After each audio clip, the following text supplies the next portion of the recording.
Welcome to exam तक। आज है 31 जुलाई और 31 जुलाई 2020 से बनने वाले सभी मोस्ट इंपोर्टेंट करंट अफेयर्स के क्वेश्चन हम लोग इस वीडियो में डिस्कशन करने वाले हैं। साथ में मैं आपको हर एक क्वेश्चन के साथ में डिटेल में एक्सप्लेनेशन भी बताऊंगा, जिससे आपको करंट अफेयर्स के साथ साथ स्टैटिक्स जीके काफी ज्यादा इंप्रूव हो जाएगा। लास्ट में मैं आपसे एक सवाल भी पूछूंगा जिसका आंसर आपको कमेंट बॉक्स में देना है, तो वीडियो को पूरा और ध्यान से जरूर देखिए। इसकी पीडीएफ और क्विज आपको टेलीग्राम पर मिल जाएगी, जिसका लिंक नीचे डिस्क्रिप्शन में दिया गया है। तो स्टार्ट करते हैं आज का वीडियो। पहला क्वेश्चन, मोस्ट इंपोर्टेंट क्वेश्चन, केंद्रीय कैबिनेट ने राष्ट्रीय शिक्षा नीति 2020 को मंजूरी दे दी है। तो अभी शिक्षा मंत्री कौन है प्रेजेंट टाइम में? Education minister. कल ही मैंने आपको बताया था कि मानव विकास संसाधन मंत्रालय जो है उसने अपना नाम बदलकर शिक्षा मंत्रालय कर दिया है। तो अभी शिक्षा मंत्री कौन है? रमेश निशांक पोखरियाल है, ये आपको याद रखना है। उन्होंने ही अभी जो है घोषणा की है इसकी नई शिक्षा नीति 2020 की, जिसके बारे में आपको अभी बताऊंगा पूरी डिटेल। एंड ये जानना आप सभी के लिए इंपॉर्टेंट है, क्योंकि जो भी ये करंट अफेयर्स का वीडियो देख रहे हैं वो स्टूडेंट ही है। स्टूडेंट के लिए शिक्षा नीति जानना बहुत ही ज्यादा जरूरी है। अभी ये शिक्षा नीति जो है 34 इयर्स के बाद वापस आई है, ठीक है ना। 1986 में आई थी, उसके बाद ये 1986 को रिप्लेस करेगा राष्ट्रीय शिक्षा नीति 2020। तो इसके इंपॉर्टेंट जो पॉइंट्स है ना, बाकी तो आपको पता चल गया होगा, बट इंपॉर्टेंट पॉइंट्स हम लोग इस वीडियो में डिस्कशन करने वाले हैं। तो पहला पॉइंट कौन सा है? बोर्ड परीक्षा मॉड्यूलर रूप में हो सकती है। अब बोर्ड परीक्षा रट्टा मारकर याद करने वाला, यानी कि अब जो है रटने की चीजें हैं वो काफी ज्यादा कम की है। प्रैक्टिकल जो चीजें है ना, प्रैक्टिकल नॉलेज स्टूडेंट्स का काम आएगा, चाहे बोर्ड एग्जाम हो चाहे और कोई भी स्कूल कॉलेज का एग्जाम हो। तो ये काफी बढ़िया है। एंड काफी सारे अदर कंट्रीज में जिस तरह से एजुकेशन सिस्टम है उस तरह का लागू करने की कोशिश की गई है। अगर ये इंप्लीमेंटेशन होता है तो बहुत ही बढ़िया होगा ये, ठीक है ना, नया शिक्षा नीति। सेकंड क्या है? मल्टीपल एंट्री और एग्जिट सिस्टम में पहले साल के बाद सर्टिफिकेट, दूसरे साल के बाद डिप्लोमा और 3-4 साल बाद डिग्री दी जाएगी। यानी कि मान ली आपने 3 साल के लिए बीए कर रहे हैं, ठीक है ना, एंड 1 साल बाद आप लोग बीए को छोड़ रहे हैं या फिर 2 साल बाद छोड़ रहे हैं, किसी भी कारण से, ठीक है ना, कोई भी डिग्री करो, बीए बीएससी कोई भी, है ना।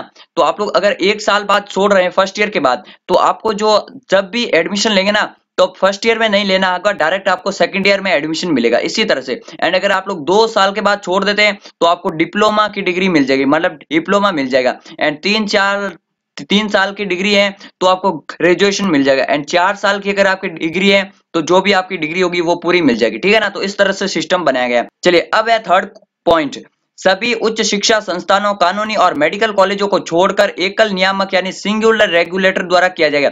जो सभी उच्च शिक्षा संस्थान है, ओनली कानूनी और मेडिकल कॉलेजों को छोड़कर सभी में एकल नियामक यानी सिंगल रेगुलेटर लगेगा। ओके, तो ये बात आपको ध्यान रखनी है। सभी जो है कॉलेजेस की फीस अब कंट्रोल होगी, ऐसे नहीं कि कोई प्राइवेट कॉलेज है तो मनमानी फीस तो नहीं ले सकेगी इस शिक्षा नीति के तहत। चौथा पॉइंट कौन सा है?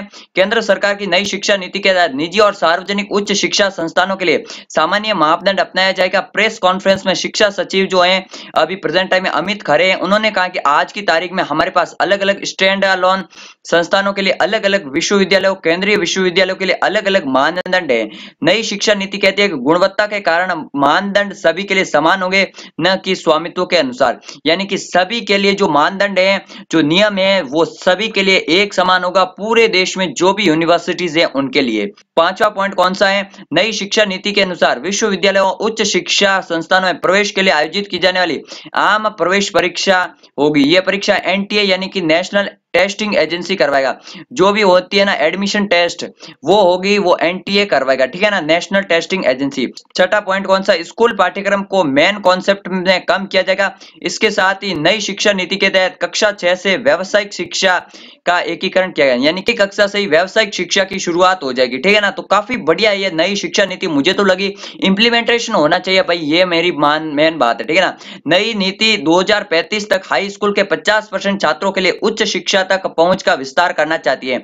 इससे पहले सार्वभौमिक वयस्क साक्षरता प्राप्त करना है। ओके, मतलब कि 50% छात्र जो भी स्कूली शिक्षा लेते हैं उनको कॉलेज तक पहुंचाना है, ठीक है ना। 2035 तक ये टारगेट रखा गया है। आठवां पॉइंट है, मंत्रिमंडल ने तय किया है कि सकल घरेलू उत्पाद का लगभग 6% तक सार्वजनिक शिक्षा पर खर्च किया जाएगा। ये इंपॉर्टेंट है। जीडीपी का 6% जो है एजुकेशन पर खर्च किया जाएगा। पहले कितना था? 4.43%, बट अभी 6% खर्च किया जाएगा। काफी बढ़िया बढ़िया पॉइंट है। सरकार 2030 तक प्री स्कूल से सेकेंडरी लेवल यानी माध्यमिक स्तर तक 100% ग्रोस एनरोलमेंट के अनुमान को लक्षित कर रही है। यानी 2030 तक जो भी स्कूल में 8वीं तक पढ़ेगा उसको जो है 10वीं तक ले जाना, जो 100% स्टूडेंट को, ऐसा कोई नहीं है 8वीं के बाद कोई स्कूल छोड़ दे, ये सरकार का टारगेट है। ओके, एंड 10वां पॉइंट कौन सा है? 5वीं कक्षा तक मातृभाषा शिक्षा का एक माध्यम बनाया जाएगा। यानी कि कोई स्टेट में जैसे तमिलनाडु में तमिल चलती है तो 5वीं कक्षा तक वो है तमिल में पढ़ा सकते हैं, मातृभाषा शिक्षा का एक माध्यम बना जाए। यानी कि काफी ज्यादा है इसमें जो थ्योरी के को कम किया गया है एंड जो प्रैक्टिकल नॉलेज है वो काफी ज्यादा बढ़ाया गया है। और भी काफी सारे पॉइंट्स है, ये इंपॉर्टेंट पॉइंट मैंने आपको बताए हैं। चलिए नेक्स्ट बात करें सेकंड क्वेश्चन की। ये जो करंट अफेयर्स की वीडियो होते हैं फ्रेंड्स आपके लिए मोस्ट इंपोर्टेंट होता है। आज तो मैंने पहला क्वेश्चन इतना लंबा इसलिए लिया क्योंकि इंपॉर्टेंट था, बाकी मैं आपको 10 से 15 मिनट के वीडियो में आपको पूरी जानकारी दे देता हूं। मोस्ट इंपोर्टेंट होता है आपके सभी एग्जाम्स के लिए, डेली जरूर देखिए। SSC, banking, railway, PCS, air force, navy के लिए मोस्ट इंपोर्टेंट होता है, डेली वीडियो जरूर देखिए, शेयर कीजिए सबके साथ। चलिए सेकंड क्वेश्चन कौन सा है? मानव तस्करी के खिलाफ विश्व दिवस कब मनाया जाता है? मानव तस्करी के खिलाफ विश्व दिवस जो है कब मनाया जाता है?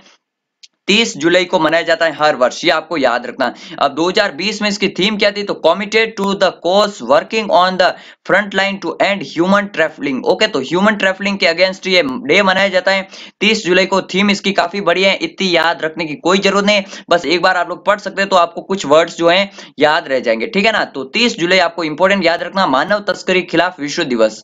चलिए नेक्स्ट बात करते हैं थर्ड क्वेश्चन की। हाल ही में एडीबी ने किस देश को कोरोना वायरस से लड़ने के लिए $3 मिलियन की सहायता राशि मंजूरी दी है? तो एडीबी ने किस देश को कोरोना वायरस के लिए $3 मिलियन की सहायता राशि दी है? ये दी है भारत को, ठीक है ना, बहुत बड़ी राशि है। एडीबी ने एशियन डेवलपमेंट बैंक, इसका हेडक्वार्टर कहां है? तो मनीला, फिलीपींस में इसका हेडक्वार्टर है। स्थापना कब हुई थी? 1966 में इसकी स्थापना हुई थी, ये आपको याद रखना। इसके अध्यक्ष कौन है? अभी असाकावा जो है इसके अध्यक्ष हैं। ओके, ये आपको याद रखना। 66 इसके मेंबर कंट्रीज हैं, वो भी आपको याद रखना है। चलिए नेक्स्ट बात करें चौथे क्वेश्चन की। हाल ही में वैश्विक बाघ दिवस यानी कि ग्लोबल टाइगर डे कब मनाया जाए?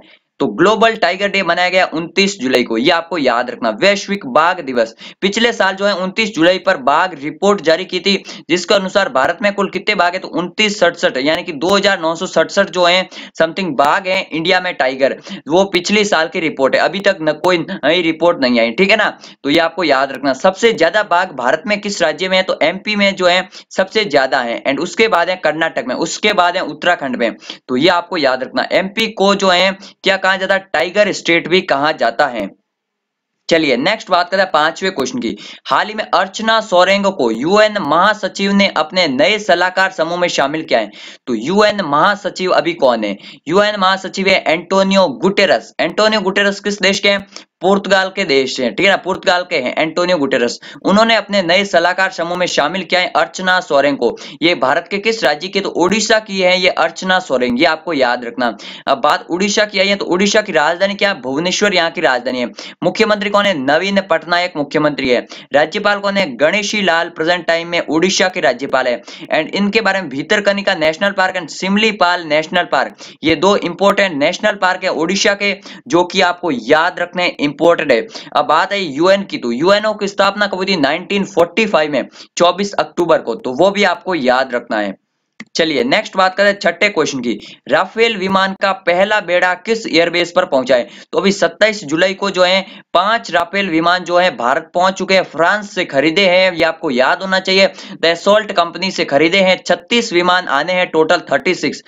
अभी 27 तारीख को जो है 5 विमान आ चुके हैं हरियाणा के अंबाला एयरबेस में, तो ये आपको याद रखना। अब ये जो है राफेल विमान जो है किस स्क्वाड्रन में शामिल होंगे? तो गोल्डन एरो नाम की स्क्वाड्रन है, वो भी आपको याद रखना। कौन सी? Golden arrow.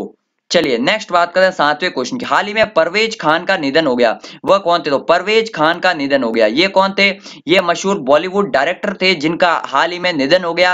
तो ये आपको इंपॉर्टेंटली याद रखना, जिनका भी निधन वगैरह होता है वो आपको याद रखना है। एंड मैं आपको बता दूं कि जुलाई मंथ की करंट अफेयर्स की पूरी वीडियो आने वाली है बहुत जल्दी, तो चैनल को सब्सक्राइब करके बेल आइकन को दबा दीजिए यार। ये करंट अफेयर्स के वीडियो होते हैं, ये आपके एग्जाम के लिए इंपॉर्टेंट होते हैं, जीके इससे आपका काफी ज्यादा बूस्ट होता है। एंड इसके अलावा हम लोग एयरफोर्स के लिए इंग्लिश के प्रैक्टिस सेट ला रहे हैं, जीके के भी स्पेशल क्वेश्चंस ला रहे हैं, तो वो भी डेली जरूर देखिए। चलिए नेक्स्ट बात करते हैं 8वें क्वेश्चन की। हाल ही में किस शहर में सीवर मैन होल की सफाई करने के लिए रोबोट बंडीकूट का उद्घाटन किया है? तो रोबोट के द्वारा सीवर मैन होल की सफाई की जाएगी। बंडीकूट इस रोबोट का नाम है। तो ये अभी गुवाहाटी में शुरू किया गया, ठीक है ना। गुवाहाटी जो है देश का तीसरा शहर हो गया है जो इस तरह के रोबोट से सीवर मैन होल की सफाई करेगा। पहला गुरुग्राम है, दूसरा है कोयम्बटूर, ठीक है ना। तो ये आपको याद रखना है। गुवाहाटी कहाँ है? असम में। तो असम की राजधानी क्या है? दिसपुर यहाँ की राजधानी है। मुख्यमंत्री कौन है? सर्बानंद सोनोवाल। राज्यपाल कौन है? जगदीश मुखी असम के राज्यपाल है। नेशनल पार्क कौन से? काजीरंगा, ओरांग और मानस नेशनल पार्क। एंड इसके अलावा दिहांग पट्टकाई नेशनल पार्क भी इंपॉर्टेंट है, आपको याद रखना है। सभी पॉइंट्स इंपॉर्टेंट है।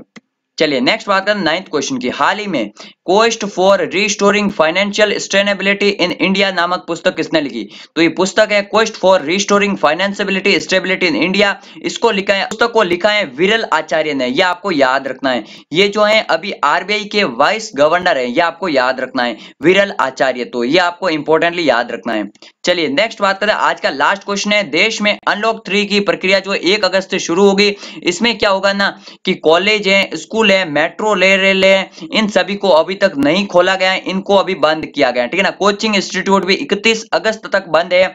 ये सभी है। काफी सारे स्टेट जैसे महाराष्ट्र स्टेट ने तो 31 अगस्त तक लॉकडाउन बढ़ा दिया। जिम वगैरह जो है उनको खोल दिया गया। जिम के अलावा योगा सेंटर जो है उनको भी खोल दिया है। एंड काफी सारी जो है चीजें उनको खोल दिया गया है, लेकिन काफी सारी चीजें अभी भी बंद है। लॉकडाउन अभी तक इतना आसानी से खुलेगा नहीं, क्योंकि कल की डेट में अगर बात की जाए तो 51,000 केस आए हैं 24 घंटे में। तो यानी कि काफी तेजी से अभी भी बढ़ रहा है कोरोना वायरस। चलिए अब मैं आपको कल के सवाल का आंसर देता हूं। आज का सवाल पूछता हूं। कल क्वेश्चन पूछा था रोजगार बाजार पोर्टल का शुभारंभ किसने किया?